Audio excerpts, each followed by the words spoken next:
ശരിക്കും പറഞ്ഞാൽ നമുക്കൊരു സർവീസിന് വേണ്ടി 2 മാസം വെയിറ്റ് ചെയ്യാന്ന് പറഞ്ഞാൽ ഭയങ്കര ഒരു ക്രൂഷ്യൽ മൂവ്മെന്റ് അല്ലേ ശരിക്കും പറഞ്ഞാൽ? ഉറപ്പായിട്ടും അതെ അല്ലേ, നമുക്ക് വണ്ടിയില്ലാതെ ഇരിക്കാന്നൊക്കെ പറഞ്ഞിട്ടുണ്ടെങ്കിൽ അപ്പോൾ അവർ അതിന് ഇത്ര ഡിലേ ആവുന്ന വേറെ വല്ല കാരണങ്ങൾ കൊണ്ടാണോ? എനിക്ക് തോന്നുന്നൊരു ഹൈവേയിൽ ഒരു 140-150 ക്രൂസ് ചെയ്യാന്നുണ്ടെങ്കിൽ നമുക്ക് 25 റേഞ്ചിലേലും കിട്ടണം മൈലേജ്. അതെ അതെ. ഇപ്പൊ ശരിക്കും പറഞ്ഞാൽ നമ്മളൊരു പ്രീമിയം വണ്ടി എടുക്കുമ്പോൾ അല്ലെങ്കിൽ അതിന് മെയിൻറ്റെയിൻ ചെയ്യുമ്പോൾ വളരെ കഷ്ടപ്പാടുകളല്ലേ? മീൻസ് നോർമൽ ടിപ്പിക്കലി ഒരു അതിന്റെ സർവീസ് കോസ്റ്റ് അല്ലെങ്കിൽ ഒരു പാർട്സ് അവൈലബിലിറ്റി അങ്ങനെയുള്ള കാര്യങ്ങൾ ഇരിക്കുന്നത്. പക്ഷേ ഡൂക്കാട്ടി ഞാൻ ഒരുമാതിരിപ്പെട്ട എവിടെയെങ്കിലൊക്കെ പാർക്ക് ചെയ്താലും അപ്പൊ തന്നെ ആൾക്കാരൊക്കെ വന്ന് ഡൂക്കാട്ടിയാണോ സംസാരിക്കാറുണ്ട്. അതാണ് ഒരു ബ്രാൻഡ് വാല്യൂന്റെ ഒരു ഇതെന്ന് എനിക്ക് തോന്നുന്നത്.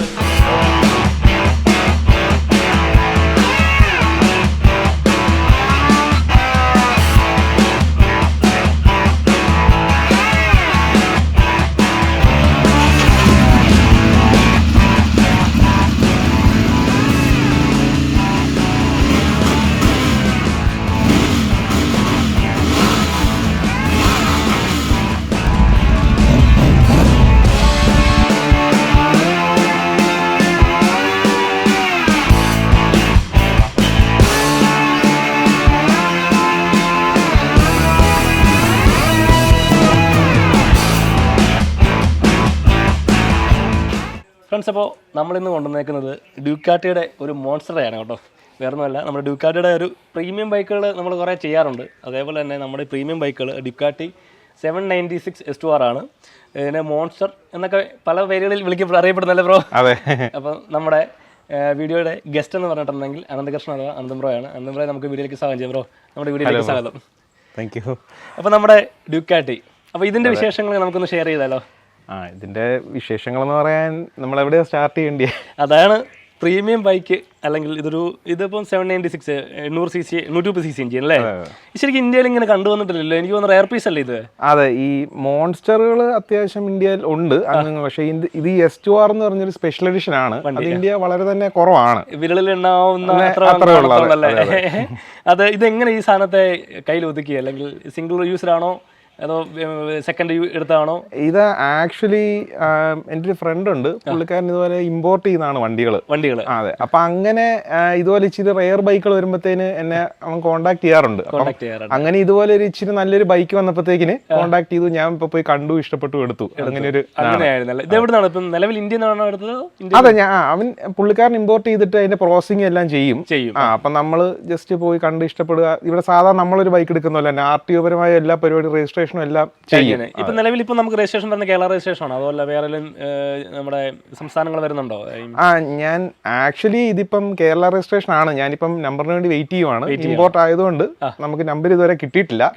അതെ, അപ്പൊ നിസാര കക്ഷി ഒന്നുമല്ലോ ഇപ്പൊ നമ്മുടെ ഈ പ്രാവശ്യം കൂടെ ഉള്ളത് ഇമ്പോർട്ടന്റ് ആയിട്ട് ആണല്ലേ?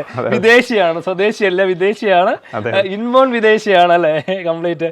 ഇതിന് സാധാരണ നമ്മുടെ പണ്ട് എനിക്ക് തോന്നുന്നു CBR ഒക്കെ വണ്ടി വരെ കപ്പലിലൊക്കെ കൊണ്ടുവരുന്ന ആ സെറ്റപ്പിലല്ലേ?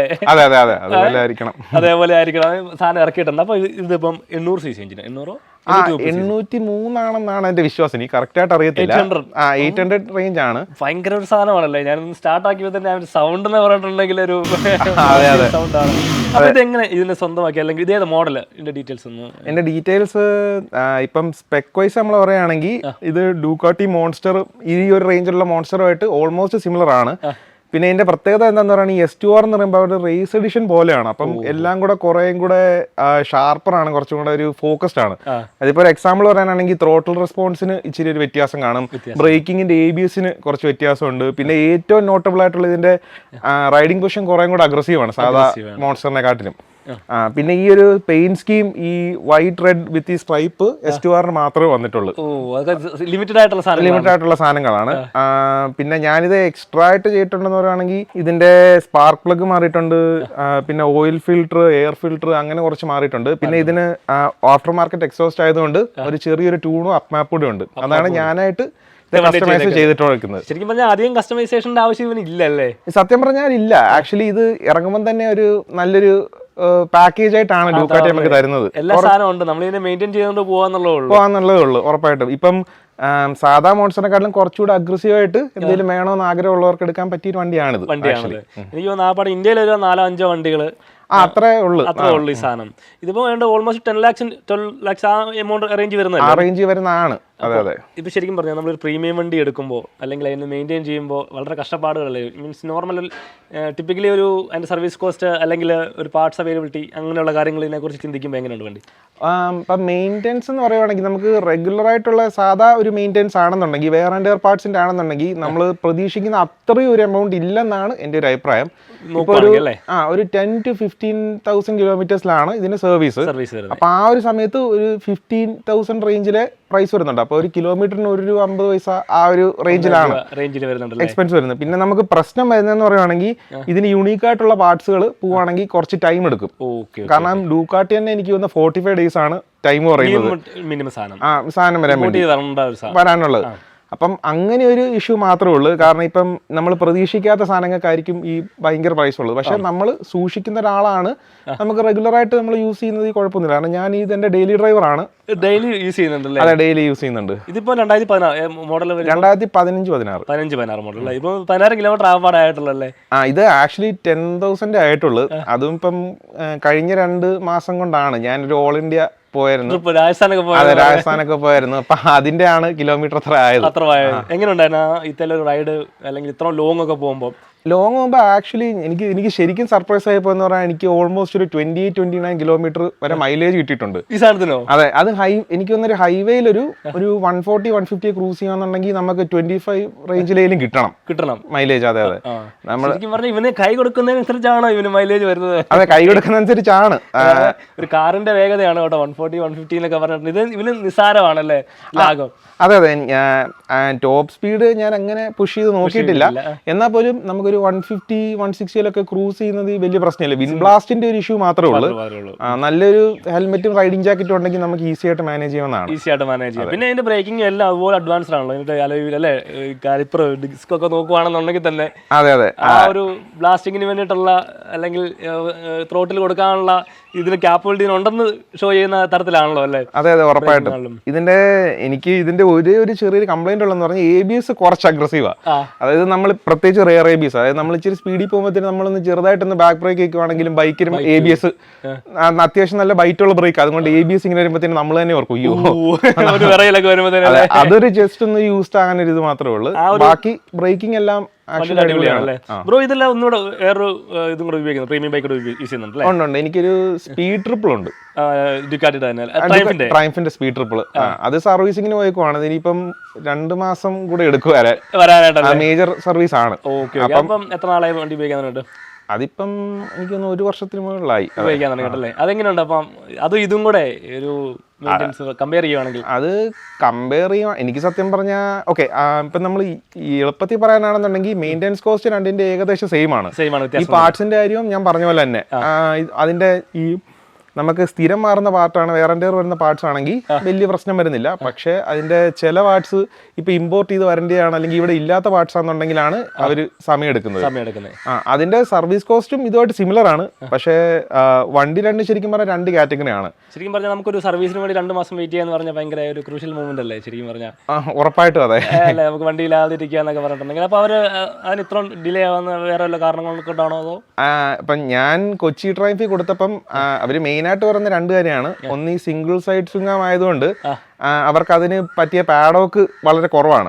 അപ്പൊ അവര് വണ്ടികൾ ക്യൂ ചെയ്താണ് സർവീസ് ചെയ്യുന്നത്. പിന്നെ അഥവാ അവർ സർവീസ് ചെയ്യാനുള്ള അവർ സാധനങ്ങൾ ചെക്ക് ചെയ്തിട്ട് വേണ്ടിയ സാധനങ്ങൾ മാത്രമേ ഇമ്പോർട്ട് ചെയ്യുള്ളൂ. അപ്പൊ ഇമ്പോർട്ടിംഗ് ടൈം ആണ് കൂടുതലും എടുക്കുന്ന സമയം എടുക്കുന്നത്. കാരണം പാർട്സ് വന്നു കഴിഞ്ഞാൽ അവരൊരു മാക്സിമം 3-4 ഡേയ്സിനുള്ളിൽ വണ്ടി തരാറുണ്ട്. അപ്പൊ നമുക്ക് പകരം ആ ഒരു വണ്ടി തരാം അങ്ങനെ വല്ല കണ്ടീഷനോ വല്ലതും ഉണ്ടോ? എന്റെ അറിവിൽ അങ്ങനെ ഇല്ല. ഞാൻ സാധാരണ പ്രീമിയം ബൈക്കൊക്കെ ആകുമ്പോഴത്തേനും ആ ഒരു ചാൻസസ് ഉണ്ടോ എന്നുള്ള എനിക്കിപ്പോ ഒരു 2 ബൈക്ക് ഉള്ളത് കൊണ്ട് ഞാൻ അങ്ങനെ ചോദിച്ചിട്ടില്ല. പക്ഷെ എനിക്ക് അറിയത്തില്ല, അങ്ങനെ ഉള്ളതായിട്ട് എനിക്ക് അറിയത്തില്ല. ഡ്യൂക്കാട്ടി ആണോ ട്രയംഫ് ആണോ നല്ലത്? അതിപ്പോ അല്ല, ഞാൻ ട്രയംഫിന്റെ കുറെ കംപ്ലൈന്റ്സ് ഒക്കെ ഇങ്ങനെ പറഞ്ഞു കേട്ടിട്ടുണ്ട് പൊതുവേ. ട്രയംഫിന്റെ കംപ്ലൈന്റ്സ് അല്ല, മീൻസ് ഈ എനിക്ക് തോന്നുന്നത് ചെറിയ ഗ്ലിച്ചുകൾ വരുന്നത് ഷോ ചെയ്യുന്നതായിരിക്കാം. മേ ബി സെൻസർ ഇഷ്യൂസ് അങ്ങനെ എന്തെങ്കിലും ഫീൽ ഉണ്ടോ? അങ്ങനെയാലും എനിക്കങ്ങനെ ഏതാ ഇഷ്ടം എന്ന് പറഞ്ഞാൽ സത്യം പറഞ്ഞാൽ 2 ബൈക്കും 2 നേക്കഡ് ബൈക്ക് ആണെങ്കിലും 2 കാറ്റഗറിയാണ്. ഇത് 800cc ആണെങ്കിൽ അത് 1000+ ആണ്. അപ്പം ഇതിനൊരു 90 to 100 ഹോഴ്സ് പവർ റേഞ്ച് ആണ്. അത് 160 to 170 ഹോഴ്സ് പവർ. അപ്പൊ രണ്ടും ശരിക്കും 2 ബൈക്കാണ്, 2 സെഗ്മെന്റ് ആണ്. അപ്പം എനിക്ക് ലോക്കൽ ഡെയിലി യൂസിന് എനിക്ക് ഉറപ്പായിട്ട് ഈ ബൈക്ക് തന്നെയാണ് ഇഷ്ടം. ഡുക്കാട്ടി തന്നെയാണ് ഇഷ്ടം. ഡെയിലി എനിക്കൊരു 10-20 കിലോമീറ്റർ 30 കിലോമീറ്ററോളം ഓട്ടോ ഉണ്ട്. അതിന് ഇത് തന്നെയാണ്. കാരണം ഈ ബൈക്ക് ലൈറ്റർ ആണ്, പിന്നെ ഭയങ്കര മാനുവറബിൾ ആണ്. അപ്പൊ നമുക്ക് ഈ ട്രാഫിക്കിനിടയ്ക്കൊക്കെ എടുക്കാൻ ഇതിന്റെ ടേണിംഗ് റേഡിയസ് ഒക്കെ നല്ല മറ്റേക്കാളും കുറച്ചുകൂടി ഉണ്ട്. പിന്നെ ഹൈറ്റും കുറച്ച് മാനേജബിൾ ആണ്. ഇപ്പൊ സ്പീഡ് ട്രിപ്പിൾ ആണെങ്കിൽ ഇത് നമുക്ക് ഏത് ബൈക്കും യൂസ് ചെയ്യാം. പക്ഷെ എന്നാലും എനിക്ക് ടൗണിൽ പ്രിഫറൻസ് ഇതാണ്. പിന്നെ ലോങ് പോകുമ്പോഴത്തേന് എനിക്ക് സ്പീഡ് ട്രിപ്പിൾ തന്നെയാണ് നല്ലൊരു ബൈക്കായിട്ട് ഫീൽ ചെയ്തിട്ടുള്ളത്. അതുകൊണ്ട് ലോങ് ഒക്കെ പോയിട്ടുണ്ടോ വണ്ടി? അതുകൊണ്ട് പോയിട്ടുണ്ട്. അതുകൊണ്ട് ഞാൻ ഇത്രയും പോയിട്ടില്ല, എന്നാലും ഞാൻ ഹൈദരാബാദ് ഒക്കെ പോയിട്ടുണ്ട്. ശരിക്കും പറഞ്ഞാൽ എനിക്ക് തോന്നുന്നു അതിനേക്കാൾ കുറച്ചുകൂടി പ്രീമിയം സാധനം, അല്ലെങ്കിൽ ഈ ബ്രാൻഡിന് ഭയങ്കര വാല്യൂ ഉള്ളത് ഡുക്കാട്ടി എന്ന് കാണുമ്പോൾ. അതെ, അത് ഉറപ്പായിട്ട് അത് ഞാൻ ശരിക്കും ഞെട്ടിയ ഒരു കാര്യമാണ്. കാരണം സ്പീഡ് ട്രിപ്പിൾ പറയുമ്പോഴത്തേന് അധികം പേര് ഇപ്പൊ സൗണ്ട് കേട്ട് നോട്ടീസ് ചെയ്യുന്നല്ലാണ്ട് നമ്മളൊരു പാർക്ക് ചെയ്ത് വെച്ച് കഴിഞ്ഞാൽ ചിലവരൊക്കെ നോക്കിയിട്ട് സ്ട്രീറ്റ് ട്രിപ്പിൾ ആണോ എന്ന് ചോദിക്കുന്നത്. പക്ഷേ ഡൂക്കാട്ടി ഞാൻ ഒരുമാതിരിപ്പെട്ട എവിടെയെങ്കിലൊക്കെ പാർക്ക് ചെയ്താലും അപ്പൊ തന്നെ ആൾക്കാരൊക്കെ വന്ന് ഡൂക്കാട്ടി ആണോ സംസാരിക്കാറുണ്ട്. അതാണ് ഒരു ബ്രാൻഡ് വാല്യൂന്റെ ഒരു ഇതെന്ന് എനിക്ക് തോന്നുന്നു. ഒബ്ജക്റ്റീവ്ലി ചോദിക്കുവാണെങ്കിൽ ഇതിനെക്കാട്ടിലും ഒരു ബെറ്റർ ബൈക്ക് അതായിരിക്കാം. കാരണം അടുത്ത സെഗ്മെന്റ് ആണ്. എന്നാൽ പോലും ഇതിനാണ് കൂടുതൽ അറ്റൻഷൻ കിട്ടുന്നത്. ഫാൻസും കൂടുതൽ. കാര്യം പറഞ്ഞ ഇവന് സൗണ്ട് കേട്ടല്ല വണ്ടി പാർക്ക് ചെയ്താൽ ആര് കണ്ടാലും ഒന്ന് വന്ന് ചോദിക്കും ഇത് ഏതാ വണ്ടി എന്നുള്ള, അല്ലേ? ആ ഒരു വ്യത്യാസമാണ്. ഇപ്പൊ ഒന്ന് ത്രോട്ടിൽ കൊടുത്തിട്ടുണ്ടെങ്കിൽ ഒന്ന് റോർ ചെയ്യുന്ന സൗണ്ട് കേട്ടാ, അല്ലേ? ഇപ്പൊ ഞാൻ പറയട്ടെ, ഇപ്പം നമ്മുടെ ഈ ഒഫീഷ്യലി നമ്മുടെ ടിപ്പിക്കൽ റോഡിൽ കൂടെ ഒക്കെ പോകുമ്പോൾ ഈ സൗണ്ട് ഇഷ്യൂസ് അല്ലെങ്കിൽ പോലീസ് അങ്ങനെ മീൻസ് നോർമലി ഇതിന് സ്റ്റോക്ക് എക്സോസ്റ്റ് തന്നെ നല്ല സൗണ്ടാണ്, അല്ലേ? അത്യാവശ്യം ഒരു സ്റ്റോക്ക് എക്സോസ്റ്റ് എനിക്ക് ഫീൽ ചെയ്യുന്നത് ഇച്ചിരി മ്യൂട്ടഡ് ആണെന്നാണ്. അല്ല, ഞാൻ ഉദ്ദേശിക്കുന്നത് ബ്രോ ഇപ്പം അപ്ഡേറ്റഡ് ആയതുകൊണ്ട് മീൻസ് ആ ഒരു സൗണ്ടും മറ്റേമായിട്ട് ബാലൻസ്ഡ് ആയി. ഞാനൊരു ടിപ്പിക്കൽ നോർമൽ യൂസർ ആയതുകൊണ്ട് എനിക്ക് കേൾക്കുമ്പോൾ ആ സൗണ്ട് വേറെ സൗണ്ട് അല്ലേ, കുറച്ചുകൂടെ സൗണ്ട് കൂടുതലാണ്. ഇപ്പൊ ഞാൻ പറയുകയാണെങ്കിൽ നമ്മുടെ വണ്ടിയും മസ്താങ്ങിന്റെ സൗണ്ടും തമ്മിൽ സ്റ്റോക്ക് എക്സോസ്റ്റിന്റെ അതിന് നോർമൽ ടിപ്പിക്കൽ സൗണ്ട് ഉണ്ട്. അതിൻ്റെ കൂടെ ഞാൻ ഉദ്ദേശിച്ചത് അതാണ്. അപ്പൊ ആൾക്കാർ നോക്കുമ്പോൾ ഈ സാധനം നോക്കുമ്പോൾ മറ്റേ സാധാരണ ബൈക്കിനേക്കാളും ഒരു സ്പോർട്സ് സൗണ്ട് ഇതിന് കൂടുതലല്ലേ? സാധാരണ ബൈക്കിനെക്കാട്ടിലും ബേസ് കൂടുതലാണ്. പിന്നെ ഇതിന് വാൽവ്ട്രോണിക് സിസ്റ്റം ഉണ്ട്. അതുകൊണ്ട് തന്നെ ഒരു ഇച്ചിരി ഹൈ RPM പോകുമ്പോഴത്തേക്കിന് വാൽവ് ഓപ്പൺ ആയിട്ട് എക്സോസ്റ്റിൽ നിന്ന് കുറച്ചുകൂടെ ലൗഡ് ആകുന്ന ഒരു സൗണ്ട് ഉണ്ട്. അപ്പം നമ്മളൊരു മീഡിയം സ്പീഡിലൊക്കെ ഓടിക്കുകയാണെങ്കിൽ ശരിയാണ്, അത്യാവശ്യം ഒരു സൗണ്ട് ഉണ്ട്. അപ്പൊ അങ്ങനെ വല്ല നോട്ടീസുകൾ ഇഷ്യൂസ് വല്ലതും വന്നിട്ടുണ്ടോ? അതാണ് ഞാൻ കറങ്ങി തിരിഞ്ഞ് വന്നത്.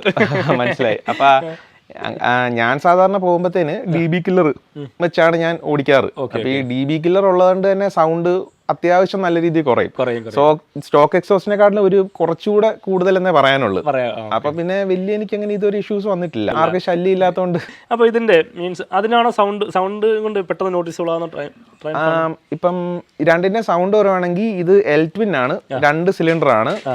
അപ്പൊ ഇത് കുറച്ചുകൂടെ ഒരു മസിൽ കാർ പോലത്തെ ഒരു സിമിലർ ആയിട്ടുള്ള സൗണ്ട് ആണ്. ഇപ്പൊ നമ്മുടെ ഇന്റർസെപ്റ്ററിന്റെ പോലത്തെ ഒരു സൗണ്ട് നല്ലൊരു എക്സാമ്പിൾ ആണ്. പക്ഷേ സ്പീഡ് ട്രിപ്പിൾ എന്ന് പറയുമ്പോഴത്തേക്കും 3 സിലിണ്ടർ ആണ്.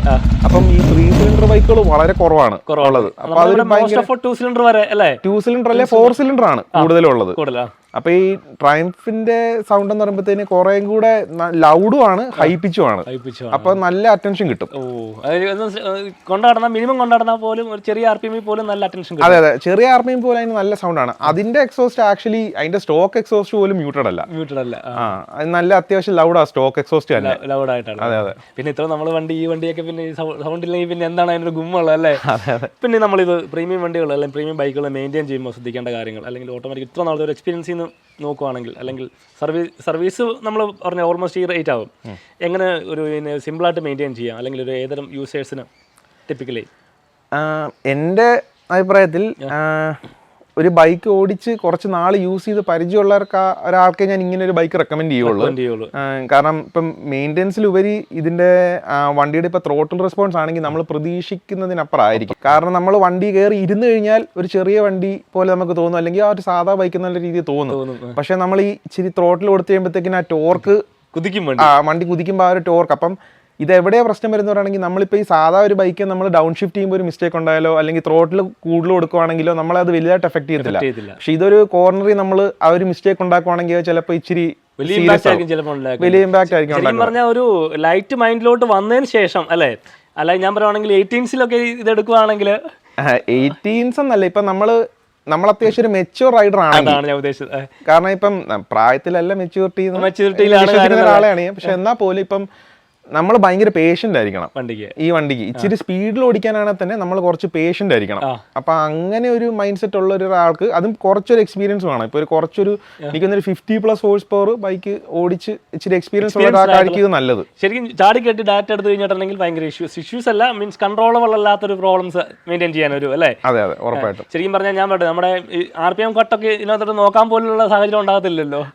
ഇത് ഇപ്പം എനിക്കൊന്ന് ഫസ്റ്റ് ഗിയർ ഇത് ഓൾമോസ്റ്റ് 85-90 കയറുന്നുണ്ട്.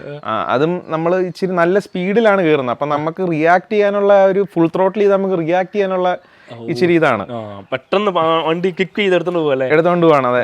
പിന്നെ ഇപ്പം നമ്മളങ്ങനെ ബ്ലൈൻഡ് ആയിട്ട് കയറി ഫുൾ ത്രോട്ടിൽ ചെയ്യുകയാണെങ്കിൽ ചിലപ്പം ഫ്രണ്ട് വീലി ആകാൻ ചാൻസ് ഉണ്ട്. അപ്പം കുറച്ചൊരു പേഷ്യൻ്റ് ആയിട്ട് നമ്മൾ സമയം എടുത്ത് ഈ ബൈക്കിന്റെ മാനറിസംസ് പഠിച്ചു കഴിഞ്ഞിട്ട് നമ്മൾ അത് സ്പീഡിൽ ഓടിക്കുന്നതായിരിക്കും നല്ലത്. അവൻ എങ്ങനെ യൂസ് ചെയ്യാന്നുള്ളല്ലേ ഇവന്റെ എങ്ങനെ. ശരിക്കും ഞാനാണെങ്കിലും ഞാൻ സ്റ്റാർട്ട് ചെയ്തപ്പോൾ എനിക്ക് ഒന്ന് കൊടുത്താൽ കൊള്ളാമെന്നുണ്ട്. പക്ഷേ വേണ്ട, എനിക്കറിയാം നമുക്ക് സ്ഥിരമായിട്ട് ഇത് കാണുന്നുള്ളതുകൊണ്ട് ഇവനങ്ങ് ചാടുമെന്ന് നമുക്കറിയാം. അപ്പം സൗണ്ട് കേൾക്കുമ്പോൾ ഒരു ക്യൂരിയോസിറ്റി വരും ആൾക്കാർക്ക്, ഒന്ന് കൈ കൊടുത്താൽ. ഓടിക്കുന്നതുകൊണ്ടൊരു വിഷയമില്ല, പക്ഷേ ഇതുപോലെ നമ്മൾ പേഷ്യൻ്റ് ആയിട്ട് ഓടിക്കണം. അതായത് നമ്മൾ ഇച്ചിരി പവറുള്ള ഒരു ബൈക്കാണ് നമ്മൾ മനസ്സിൽ വെച്ചിട്ട് നമ്മൾ ആ ഒരു രീതിയിൽ ഓടിക്കുകയാണെന്നുണ്ടെങ്കിൽ ബൈക്ക് ഓക്കെ ആണ്. നമ്മൾ അഡാപ്റ്റ് ആണ്, അത് മാത്രമേ ഉള്ളൂ ഇഷ്യൂസ് അല്ലേ? പിന്നെ വേറെ എന്തെങ്കിലും മീൻസ് കംപ്ലൈൻസ് കാര്യങ്ങളൊക്കെ എങ്ങനെ ഇതിന് ജനറലി അങ്ങനെ വരാറോ? എനിക്കങ്ങനെ കംപ്ലൈന്റ് ആയിട്ട് അങ്ങനെ ഒന്നും ഇതുവരെ വന്നിട്ടില്ല. പിന്നെ എനിക്ക് കൂടുതലും എനിക്ക് വരുന്നതെന്ന് പറഞ്ഞാൽ എൻ്റെ ബാക്ക് ബ്രേക്കും ഫ്രണ്ട് ബ്രേക്കും പെട്ടെന്ന് തന്നെ തീരുന്നുണ്ട്. അതിപ്പോ എന്റെ ഡ്രൈവിംഗ് ഞാൻ കുറച്ച് അഗ്രസീവായിട്ട് ഓടിക്കുന്നതുകൊണ്ടാണോ അതോ ഈ ബ്രേക്ക് പാഡിന്റെ സ്പെഷ്യാലിറ്റി ആണോ എനിക്ക് അറിയത്തില്ല. പക്ഷെ എനിക്ക് അത് മാത്രമേ എനിക്ക് ഇതിനൊരു ഇഷ്യൂ എന്ന് ഇത് പറയാനുള്ളൂ. അല്ലാണ്ട് എനിക്ക് വേറെ എഞ്ചിൻ സൈഡിൽ നിന്നാണെങ്കിലും ഗിയർ ബോക്സ് അങ്ങനെ ഒരു ഇഷ്യൂ വന്നിട്ടില്ല. ഇപ്പൊ ഈ ടയറിനൊക്കെ ലൈഫ് എന്തോരം കിട്ടും? ചെയിൻ സോക്കറ്റ് അല്ലെങ്കിൽ ടയർ ലൈഫ് ആക്ച്വലി പറയാൻ ഡിഫിക്കൽട്ട് ആണ്. കാരണം ഞാൻ ഇതുപോലെ ഇത് ഡെയിലി യൂസും ചെയ്യുന്നുണ്ട്, ലോങ്ങും പോകുന്നുണ്ട്. ഞാൻ എപ്പോഴും ഇതേ തന്നെയാണ്. അപ്പൊ എനിക്കൊരു 10,000 കിലോമീറ്റേഴ്സ് ഒക്കെ വരെയാണ് ബാക്ക് ടയർ കിട്ടുന്നത്. ഫ്രണ്ട് ഞാൻ ഇതുവരെ മാറിയിട്ടില്ല. ബാക്ക് ജസ്റ്റ് ഇപ്പം കുറച്ച് നാൾ മുമ്പ് മാറിയതേ ഉള്ളൂ. ചെയിനൊക്കെ അത്യാവശ്യം ലൈഫ് കിട്ടുമോ? ചെയിനൊക്കെ അത്യാവശ്യം ലൈഫ് ഉണ്ട്. ചെയിൻ ഞാൻ എല്ലാ 500 കിലോമീറ്റേഴ്സും ഞാൻ ക്ലീൻ ചെയ്യുന്നുണ്ട്, ലൂബ് ചെയ്യുന്നുണ്ട്. ഇപ്പം വേറെ പ്രശ്നമൊന്നുമില്ല, അതുകൊണ്ട് കുഴപ്പമില്ല. പക്ഷേ ഞാൻ ചെയിൻ ലൂബ് ചെയ്യുന്നുണ്ട് വല്ല ഗുണമുണ്ടോ? കാര്യം വെച്ചാൽ നമ്മുടെ ചെയിൻ ഈ ലൂബ് ചെയ്യുമ്പോൾ തന്നെ ലൂബിനൊക്കെ ഭയങ്കര കോസ്റ്റ് അല്ലേ ശരിക്കും? ചെയിൻ എൻ്റെ അഭിപ്രായത്തിൽ ചെയിൻ എന്തെങ്കിലും ലൂബ്രിക്കേഷൻ എപ്പോഴും വേണം. കാരണം അത് ഭയങ്കരമായിട്ട് നല്ല സ്പീഡിൽ മൂവ് ചെയ്യുന്ന ഒരു പാർട്ടാണ്. ഈ ബൈക്കിലാണെങ്കിലും സാധാരണ ബൈക്കിലാണെങ്കിലും. അപ്പോൾ ഈ വെയർ ആൻഡ് ടെയർ വന്ന് ഈ സ്പ്രോക്കറ്റിന്റെ ടീത്ത് പോകാൻ ചാൻസ് കൂടുതലാണ്. അതുകൊണ്ട് നമുക്ക് എത്രയും ലൂബ് ചെയ്യാൻ പറ്റുമോ അത്രയും നല്ലതാണ്. ക്ലീൻ ചെയ്ത് ലൂബ് ചെയ്യുന്ന എത്രയും ചെയ്യാൻ പറ്റുമോ അത്രയും നമുക്ക് ചെയിൻ്റെയും സ്പ്രോക്കറ്റിന്റെ ലൈഫ് അങ്ങ് കൂടും. ശരിക്കും ഇവനെ നമ്മൾ കൊണ്ടുനടക്കണം നല്ല ക്ഷമ എന്നുള്ളൊരു കാര്യം വേണമല്ലേ? ചെയിൻ ലൂബൊക്കെ ചെയ്യാന്ന് പറഞ്ഞിട്ടുണ്ടെങ്കിൽ നന്നായിട്ട് ക്ഷമയെടുത്ത് കുറച്ച് പേഷ്യൻ്റ് ആയിട്ട് ചെയ്യണമല്ലോ. സമയം കണ്ടെത്തണം എന്നുള്ളതാണ് മറ്റൊരു കാര്യം. അതെ. പിന്നെ വേറെ ഇഷ്യൂ എന്ന് പറയുകയാണെങ്കിൽ ഇപ്പം എൻ്റെ ഈ സിംഗിൾ സൈഡ് സ്വിംഗാം ആയതുകൊണ്ട് പാഡോക്ക് ഇല്ല, പിന്നെ സെൻട്രൽ സ്റ്റാൻഡ് ഇല്ല. അതുകൊണ്ട് തന്നെ ഒരാളുടെയും കൂടെ സഹായം വേണം ചെരിച്ചു പിടിച്ച് ടയർ ഇറക്കി ലൂബ് ചെയ്ത് ചെയ്യാൻ. ആ സ്റ്റാൻഡ് സെപ്പറേറ്റ് വാങ്ങണം. ഞാൻ ആക്ച്വലി ഇവിടെ കോട്ടയത്ത് അന്വേഷിച്ചിട്ട് സിംഗിൾ സൈഡ് പാഡോക്ക് ഒന്നും കണ്ടിട്ടില്ല. ആമസോണിൽ നിന്ന് ഇനി ഓർഡർ ചെയ്യേണ്ടി വരും. റയർ പീസ് ആണ്. എന്തുകൊണ്ട് ഇവിടെ റയർ പീസ് ആണല്ലോ അല്ലേ? അതെ. ശരിക്കും പറഞ്ഞാൽ എനിക്ക് തോന്നുന്നത് ഒരു സിംപ്ലി പറയുവാണെങ്കിൽ ഒരു മാരുതി 800 അല്ലെങ്കിൽ ഓൾട്ടോ 800 എഞ്ചിൻ എടുത്തതിനകത്ത് വെച്ചേക്കുവാണ് ഒരു ബൈക്കായിട്ട് അല്ലേ? അതിന്റെ പവറും അല്ല അതിനേക്കാളും ഡബിൾ പെർഫോമൻസ് വരുന്നത് അല്ലേ? എനിക്കിപ്പോ തോന്നുന്നത് ഏകദേശം ഒരു പോളോ GTയുടെ ഒരു റേഞ്ച് പവർ ഉണ്ടെന്നാണ്. നമ്മൾ ഇതിന്റെ ബീച്ച് ഫിൻ ഇതൊക്കെ ടോർക്ക് കമ്പയർ ചെയ്യുന്നത് കാറുമായിട്ട് കമ്പയർ ചെയ്യല്ല, ഇത് ബൈക്കുമായിട്ട് കമ്പയർ ചെയ്യുമ്പോൾ ഈ സാധനം 78 അങ്ങനെയുണ്ടല്ലേ ഇതിന്റെ വരുന്നത് ടോർക്കൊക്കെ വരുന്നത്. അതിന്റെ എനിക്ക് തോന്നുന്നത് ഇപ്പൊ അപ്പ് മാപ്പ് ഉള്ളതുകൊണ്ട് എനിക്ക് കറക്റ്റ് അറിയത്തില്ല. പക്ഷേ 90 to 100 ആണ് ഹോഴ്സ് പവറും ടോർക്കും റേഞ്ചും വരുന്നത്. അതുകൊണ്ട് നമുക്ക് കമ്പയറബിൾ അല്ല. കാര്യം വെച്ചാൽ ആ സാധനം ബൈക്കേ വരുമ്പോഴും ഭയങ്കര response, power to weight ratio ഭയങ്കര വ്യത്യാസങ്ങളുണ്ട് രണ്ട് വീലിലായിട്ട് വരുമ്പോഴത്തേനും അല്ലേ? അപ്പൊ സിംപിളി ഇതിപ്പം യൂസ് ചെയ്തിട്ട് ഓവറോൾ പെർഫോമൻസ് പറയുകയാണെങ്കിൽ ഒരു ബ്രോയുടെ ഫീലിംഗ് എങ്ങനെയാണ് ഇത്രയും റൈഡൊക്കെ ചെയ്ത്? ഞാൻ ആക്ച്വലി ഭയങ്കര സാറ്റിസ്ഫൈഡ് ആണ് ഇതിന്റെ പെർഫോമൻസ്. കാരണം ഇപ്പം ഞാൻ പറഞ്ഞില്ല, ഇപ്പൊ ലോക്കൽ ഓട്ടത്തിനാണെങ്കിൽ പെർഫെക്റ്റ് ആണ്. ഇപ്പൊ ആൾക്കാർ ഇപ്പം വിചാരിക്കും ഓക്കെ ഈ ഇത്രയും പവറുള്ള ബൈക്ക് നമ്മൾ എങ്ങനെയാണ് ഡെയിലി യൂസ് ചെയ്യുന്നത്, അല്ലെ ടൗണിൽ കൂടെ എങ്ങനെയാണ്, എഞ്ചിൻ ഹീറ്റ് എങ്ങനെയാണ്. പക്ഷേ എനിക്ക് അങ്ങനത്തെ ഇഷ്യൂസ് ഒന്നും ഉണ്ടായിട്ടില്ല. കാരണം എനിക്കൊന്ന് ഇച്ചിരി നമ്മൾ ഇതിന്റെ പവർ യൂസ് ടു ആയി കഴിയുമ്പോഴത്തേക്കിന് നമുക്ക് ഈസി ആയിട്ട് തന്നെ കൊണ്ടുനടക്കാവുന്നേ ഉള്ളൂ. എഞ്ചിൻ ഹീറ്റിന്റെ ഇഷ്യൂ എന്റെ ട്രയംഫിനുണ്ട്, പക്ഷെ ഇതിനില്ല. എനിക്ക് ആപ്പാടെ ഞാൻ ചെന്നൈയിൽ ഒരു പ്രാവശ്യം ബ്ലോക്കിൽ പെട്ടപ്പോൾ എനിക്ക് ഇച്ചിരി ഹീറ്റ് ഇഷ്യൂ ആയി. അതും ആക്ച്വലി എഞ്ചിൻ സൈഡിൽ നല്ല ഈ ഒരു ഫ്രെയിം ഇച്ചിരി ചൂടായി. ഈ ഒരു ഫ്രെയിം ഇച്ചിരി ചൂടായി. അന്ന് മാത്രമേ എനിക്ക് ഇച്ചിരി ഇതായിട്ടുള്ളൂ. പക്ഷേ ഇതുവരെ ഓവർ ഹീറ്റ് ആയിട്ടോ അങ്ങനെയുള്ള പ്രശ്നങ്ങളൊന്നുമില്ല. ഞാൻ 1000 കിലോമീറ്റർ ഒറ്റ ടൈം വരെ ഓടിച്ചിട്ടുണ്ട്. ഒറ്റ ടൈം ഓടിച്ചിട്ടുണ്ട്. ഇങ്ങനെ അന്നേരം ഓവർ ഹീറ്റോ ഒന്നും ഇതുവരെ ആയിട്ടില്ല. അങ്ങനെ വിഷയമൊന്നും ഉണ്ടായിട്ടില്ല. ശരിക്കും പറഞ്ഞാൽ റേഡിയേറ്റർ ഒക്കെ വരുന്നതുകൊണ്ട് തന്നെ ആ ഒരു ഇഷ്യൂ. റേഡിയേറ്റർ ഇല്ല ഇതിന്. ആക്ച്വലി ഇത് ഓയിൽ കൂൾഡ് ആണ്. ഓയിൽ പ്ലസ് എയർ കൂൾഡ് ആണ്. ഇതിന് റേഡിയേറ്റർ വരുന്നില്ല. ഇതിന് റേഡിയേറ്റർ വരുന്നില്ല. നന്നായില്ല പറഞ്ഞപ്പോ നന്നായില്ല. ഓയിൽ കൂൾഡ് തന്നെ. ഓയിൽ കൂൾഡ് ആണ്. ഡ്യൂക്കാട്ടിയുടെ മോൺസ്റ്ററിന്റെ സിഗ്നേച്ചർ എൽ എഞ്ചിനുകൾക്ക് സാധാരണഗതിയിൽ റേഡിയേറ്റർ അങ്ങനെ വരാറില്ല. പക്ഷെ അപ്പോൾ ഇതിന്റെ ഹീറ്റിംഗ് കൺട്രോൾ ഈ ഓയിൽ കൂൾഡ് തന്നെ. അതാണ് ആക്ച്വലി ഞാൻ ശരിക്കും അതിശയപ്പെട്ട ഒരു കാര്യം അതാണ്. കാരണം ഈ L2 എനിക്ക് വന്ന കുറച്ചുകൂടെ ചെറിയ എഞ്ചിൻ ആയതുകൊണ്ടായേക്കാം ഹീറ്റിംഗ് കുറവാണ്. പക്ഷെ എന്റെ ട്രയംഫിന് ലിക്വിഡ് കൂൾഡ് ആണ്. പക്ഷെ നല്ല ഹീറ്റിംഗ് വരാറുണ്ട്. അതെ അതെ, അതാണ് ഡിഫറൻസ് വരുന്നത്. ഓക്കെ. ഇപ്പൊ ഞാൻ പറഞ്ഞില്ല, ഇപ്പൊ നോർമൽ റൈഡ്സിന് മൈലേജ് എത്ര കിട്ടുന്നുണ്ട് നമ്മുടെ ഈ സിറ്റി കൂടെ? എനിക്ക് തോന്നുന്നു ഇച്ചിരി അഗ്രസീവ് ആയിട്ടൊക്കെ ഓടിക്കുവാണെങ്കിൽ 12 കിലോമീറ്റർ ഒക്കെ ആയിരിക്കും മൈലേജ്. പക്ഷെ ഇച്ചിരി നമ്മൾ ത്രോട്ടിലൊക്കെ ഇച്ചിരി അഡ്ജസ്റ്റ് ചെയ്ത് വലിയ കുഴപ്പമില്ലാതെ ഓടിക്കുവാണെങ്കിൽ 16 കിലോമീറ്റേഴ്സ് ഒക്കെ കിട്ടാറുണ്ട്. പിന്നെ കാറിന്റെ ഒരു മൈലേജ്. പിന്നെ ലോങ് പോകുമ്പോഴത്തേക്കിന് ഞാൻ പറഞ്ഞ പോലെ 25 കിട്ടണം. മര്യാദ ഓടിക്കണം. കാരണം എനിക്ക് തോന്നുന്നൊരു 6th ഗിയർ ഒരു 150 ആണ് ഇതിന്റെ ഒരു സ്വീറ്റ് സ്പോട്ട്. 150-160 ആണ് സ്വീറ്റ് സ്പോട്ട്. ആ സ്വീറ്റ് സ്പോട്ടിൽ ഓടിച്ചാൽ നമുക്ക് അത്യാവശ്യം നല്ല മൈലേജ് കിട്ടും. അതിൽ ആ റേഞ്ച് നിന്ന് കഴിഞ്ഞാൽ. പക്ഷെ നമുക്ക് നമ്മുടെ കണ്ടീഷൻ എന്ന് പറഞ്ഞാൽ കേരളത്തിൽ അത്തരം റോഡുകൾ ക്രൂസ് ചെയ്യാൻ പറ്റിയത് എനിക്ക് തോന്നുന്നത് കേരളത്തിൽ പാലക്കാടോ ഉള്ളൂ. അവിടെ സ്പീഡ് ലിമിറ്റ് ഉണ്ടല്ലോ. സ്പീഡ് ലിമിറ്റ് ഉണ്ട്. അതാ അപ്പം 100 5th ഗിയറിൽ എനിക്ക് തോന്നുന്നു എന്നാലും ഒരു 20+ കിട്ടും കേട്ടോ. 20 റേഞ്ചിലും കിട്ടും. 6th ഗിയർ ഒക്കെ ഇവിടെ ഇടാൻ പോസിബിൾ ആണോ? 6th ഗിയർ ഇതിപ്പോ അത്യാവശ്യം ടോർക്ക് ഉള്ളതുകൊണ്ട് നമുക്കൊരു 70 ഒക്കെ കയറി കഴിഞ്ഞാൽ 6th ഗിയർ വേണം ഇടാം. പക്ഷെ വണ്ടി അതൊട്ടും ഹാപ്പി അല്ല. നമുക്ക് ഫീൽ ആവും. അപ്പൊ ഇത്ര നാളത്തെ ഉപയോഗത്തിന് വണ്ടി ഹാപ്പി ആണല്ലോ കംപ്ലീറ്റ്? ഉറപ്പായിട്ട് ഹാപ്പിയാണ്. അതെ. ഇനിയിപ്പോ ഇതുകൊണ്ട് ലോങ് ട്രിപ്പ് വല്ല പ്ലാനിങ് ഉണ്ടോ? എനിക്കിപ്പം അടുത്തതായിട്ട് എനിക്ക് ഒരു ഡൽഹി പോയാൽ കൊള്ളാവുന്നുണ്ട്. ഇപ്പം അല്ലെങ്കിൽ ഡൽഹിയിൽ നിന്ന് കണക്ട് ചെയ്ത് മണാലി പോകണം. ഞാൻ അങ്ങനെ ഒരു സ്പോണ്ടേനിയസ് ആളാണ്. അതുകൊണ്ട് എനിക്ക് തോന്നുമ്പോൾ ഞാനങ്ങ് പോവുക എന്നേ ഉള്ളൂ. പ്ലാനിങ് ഒന്നുമില്ല. അങ്ങനെ ലോങ് റൈഡ് പോകുമ്പോൾ നമ്മുടെ അല്ലെങ്കിൽ പ്രേക്ഷകർക്ക് അല്ലെങ്കിൽ ആൾക്കാർക്ക് കൊടുക്കാനുള്ള മീൻസ് കോഷണറി വാർണിങ്ങുകൾ അല്ലെങ്കിൽ ബൈക്കുമായിട്ട് ലോങ് റൈഡ് പോകുമ്പോൾ in your experience, broad experience എന്ന് പറയുകയാണെങ്കിൽ? എൻ്റെ എക്സ്പീരിയൻസിൽ നിന്ന് ഒരു മെയിൻ അഡ്വൈസ് എന്ന് പറയുകയാണെങ്കിൽ ഇതുവരെ ലോങ് റൈഡ് പോയിട്ടില്ലെങ്കിൽ ഒരു ഗ്രൂപ്പിൻ്റെ കൂടെ ആദ്യം പോവുക. നമ്മൾ കുറേ കോംപ്രമൈസ് ചെയ്യേണ്ടി വരും. ഇപ്പം നല്ലൊരു സ്പോട്ട് കണ്ടാൽ ചിലപ്പോൾ നമുക്ക് നിർത്താൻ പറ്റിയെന്ന് വരികയില്ല, അല്ലെങ്കിൽ ഒരിടത്ത് സ്റ്റേ ചെയ്യണമെന്ന് അത് പറ്റിയെന്ന് വരികയില്ല. പക്ഷേ ഇതുവരെ ലോങ് റൈഡ് ചെയ്തിട്ടില്ലാത്ത ഒരാളാണെങ്കിൽ ഉറപ്പായിട്ടും എൻ്റെ അഭിപ്രായത്തിൽ ഒരു ഗ്രൂപ്പ് റൈഡ് പോയിട്ട് ചെയ്യുന്നതായിരിക്കും നല്ലത്. അതെ. പിന്നെ ഉള്ളതെന്ന് പറയുകയാണെങ്കിൽ നൈറ്റ് ഡ്രൈവിങ് ഒഴിവാക്കുക നോക്കുക. കാരണം ഇപ്പം നോർത്ത് ഇന്ത്യയിലോട്ട് നമ്മൾ ചെന്നാലും വളരെ നല്ല റോഡുകളാണെങ്കിലും പെട്ടെന്നായിരിക്കും ഒരു കുഴി വരുന്നത്. അല്ലെങ്കിൽ അപ്പം എൻ്റെ ഒരു ഫ്രണ്ടിന് ഇതുപോലെ ഒരു ഹിമാലയനെ പോയിട്ട് റിമ്മൊക്കെ വളഞ്ഞ് ആ ഒരു അവസ്ഥയൊക്കെ വന്നായിരുന്നു. രാത്രി ഭയങ്കര പാടുമായിരിക്കും. നമ്മൾ കാണുന്നില്ല, കാരണം സ്ട്രീറ്റ് ലൈറ്റുകൾ ചില ഏരിയയിൽ കുറവായിരിക്കും. അപ്പം നമുക്ക് ടെറൈൻ ഒരിക്കലും അറിയാൻ പറ്റില്ല. അതുകൊണ്ട് മോർണിംഗ് റൈഡ് ചെയ്യുന്നതാണ് എപ്പോഴും. അതെ. പിന്നെ നമ്മൾ ഇത്തരം ബൈക്കുകൾ യൂസ് ചെയ്ത് പോകുമ്പോൾ അല്ലെങ്കിൽ സേഫ്റ്റി മെഷേഴ്സ് അങ്ങനെയുള്ള കാര്യങ്ങൾക്കും കൂടെ ഒരു അഭിപ്രായം? Safety measure always ride with your gear on. അതാണ് ഏറ്റവും ബെസ്റ്റ്. മിനിമം ഞാൻ പറഞ്ഞില്ല, ഒരു സൂപ്പർ ബൈക്ക് വേണ്ട, അത്യാവശ്യം നമ്മുടെ ഒരു മിനിമം 300cc എഞ്ചിൻ യൂസ് ചെയ്യുകയാണെങ്കിൽ ഒരു മിനിമം കോസ്റ്റ് നമുക്കൊരു ഹെൽമെറ്റിന് ഒരു ജാക്കറ്റിന് എത്ര രൂപ വെച്ച് മുടക്കാം. അതാണ് ബെറ്റർ. കാരണം നമ്മുടെ സേഫ്റ്റി ആണല്ലോ എപ്പോഴും ഫസ്റ്റ്. ഉറപ്പായിട്ടും തീർച്ചയായിട്ടും. അല്ലെങ്കിൽ സാധാരണ നമ്മൾ ജാക്കറ്റ് എന്നൊക്കെ പറയുമ്പോൾ ഞാൻ നോക്കുമ്പോൾ പല ആൾക്കാരും മേടിക്കുന്നത് അതേപോലെ സേഫ്റ്റി ഇല്ലാത്ത ജാക്കറ്റുകൾ ഷോ കാണിക്കാൻ വേണ്ടി മാത്രം മേടിച്ചിടുന്ന ആൾക്കാരുണ്ട്. ഹെൽമെറ്റ് ആണെങ്കിലും പടമുള്ളത്. അത് അങ്ങനെ ഒരു പറയുവാണെന്നുണ്ടെങ്കിൽ ഇൻ യുവർ പെർസ്പെക്റ്റീവ്? എൻ്റെ പെർസ്പെക്റ്റീവിൽ ഇപ്പം ഹെൽമെറ്റ് ആണെങ്കിൽ ഇപ്പം നമുക്ക് ISI DOT EC എന്ന് പല റേറ്റിങ്ങുകളുണ്ട്. അതിനകത്ത് ശരിക്കും ഏറ്റവും നന്നായിട്ട് EC-കാർ തന്നെയാണ് ചെയ്യുന്നത്. അപ്പം എനിക്കൊന്നൊരു 5000-6000 റേഞ്ച് മുതൽ തന്നെ നല്ല ഈസിയുള്ള ഹെൽമെറ്റുകൾ കിട്ടും.